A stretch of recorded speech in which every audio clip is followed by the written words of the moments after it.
ఈరోజు మనం దైవజనుడికి ఒక ఉపకారం చేశాం కదా, ఈరోజు దైవజనుడికి మనం మేలు చేశాం కదా, రేపొద్దున నాకు దీవెన రావాలంటే వెంటనే వచ్చేది.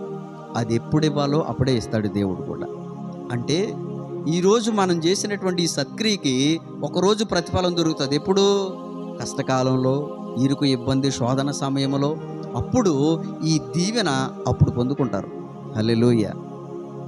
అందుకనే నేను ఎవరికైనా ప్రార్థన చేసినప్పుడు, నాకేమైనా ఇచ్చి ప్రార్థన చేసినప్పుడు అలాగే అంటూ ఉంటాను, అలాగే ప్రార్థన చేస్తాను, ఈ దీవెన వీరి కష్టకాలంలో, ఇరుకు, ఇబ్బంది, శోధన సమయంలో పొందుకోవటానికి సహాయం చేయి నాయనా అని.